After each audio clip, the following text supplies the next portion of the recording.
ভাবুন তো, একই পৃথিবীতে কেউ ৯০-১০০ বছর পর্যন্ত সুস্থভাবে বাঁচছে, আর কেউ ৪০-৫০ বছর বয়সেই ডায়াবেটিস, উচ্চ রক্তচাপ আর শরীরের ব্যথায় ভুগছে। জাপানে পৃথিবীর অন্যতম সর্বোচ্চ গড় আয়ু। অন্যদিকে বাঙালিদের মধ্যে ডায়াবেটিস, ফ্যাটি লিভার, স্থূলতা এবং হৃদরোগ প্রায় বাচ্চাদের মধ্যেও চলে আসছে। প্রশ্ন হলো, জাপানিদের শরীর কি আলাদা? না, আসল পার্থক্য তাদের প্রতিদিনের অভ্যাসে। আজ জানবেন ৫টি এমন পার্থক্য যেগুলো শুনলে হয়তো নিজের জীবনযাত্রা নিয়ে নতুন করে ভাবতে বাধ্য হবেন। জাপানিরা খাওয়ার জন্য বাঁচে না, বাঁচার জন্য খায়। তাদের খাবারে থাকে মাছ, সবজি, স্যুপ, সয়াবিন এবং কম প্রক্রিয়াজাত খাবার। আর বাঙালিরা সকালে বিস্কুট, দুপুরে বড় থালায় ভাত, বিকেলে চা বিস্কুট, আর সুযোগ পেলেই সিঙাড়া, চপ, বেগুনি, মিষ্টি। সমস্যা ভাতে নয়, সমস্যা হলো পরিমাণে।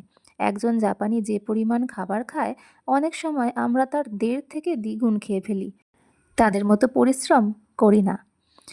জাপানে একটি বিখ্যাত নিয়ম আছে, হারা হাচিবু, অর্থাৎ পেট ৮০% ভরলেই খাওয়া বন্ধ। আর নিজের বাড়ির কথা একটু ভাবুন তো, কেউ যদি বলে আর খাবো না, উত্তর আসে এইটুকু খেয়ে হবে, আর একটু নাও। শরীরের প্রয়োজনের চেয়ে বেশি ক্যালোরি প্রতিদিন জমা হতে থাকে। জাপানে অনেক মানুষ প্রতিদিন ৬ থেকে ১০ হাজার স্টেপ হেঁটে ফেলেন, বুঝতেই পারেন না। অফিস, বাজার, ট্রেন স্টেশন, সব জায়গায় হাঁটা জীবনের অংশ। আর আমরা মুদির দোকানে ২০০ মিটার দূরে যাব, তাও বাইক বের করি। জিমে না গেলেও সমস্যা নেই, কিন্তু শরীরকে নড়াচড়া করাতে হবে। মানবদেহ বসে থাকার জন্য তৈরি হয়নি। অসুস্থ হওয়ার আগে সতর্ক হতে হবে। জাপানিরা অসুস্থ হওয়ার অপেক্ষা করে না, নিয়মিত স্বাস্থ্য পরীক্ষা করায়। বন্ধুদের আর আড্ডায় আমরা মাটিতে অনেকেই একটু ডাক্তার বাবু হয়ে দেখাই বসতে গেলে যখন হাঁটু সমস্যা বেশ বড় হয়ে গেছে। ডায়াবেটিস, উচ্চ রক্তচাপ বা ফ্যাটি লিভার বছরের পর বছর নীরবে বেড়ে যায়।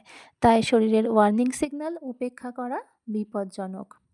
জাপানে একটা ধারণা খুব জনপ্রিয়, ইকিগাই, অর্থাৎ প্রতিদিন সকালে ঘুম থেকে ওঠার একটা কারণ। গবেষণায় দেখা গেছে, জীবনের উদ্দেশ্য থাকলে মানুষ মানসিকভাবে বেশি শক্তিশালী থাকে। অনেক জাপানি ৭০ থেকে ৮০ বছর বয়সেও সক্রিয় থাকেন। অন্যদিকে অনেক মানুষ অবসরের পর ধীরে ধীরে নিষ্ক্রিয় হয়ে পড়েন।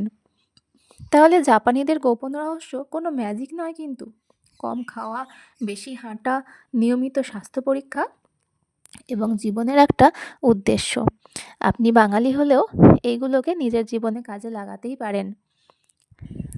খাওয়া দাওয়া ও স্বাস্থ্য সংক্রান্ত আরও অনেক ভিডিও এরকম পেতে সাবস্ক্রাইব করে রাখুন। আর এই ভিডিওটা ভালো লাগলে লাইক করে দেবেন।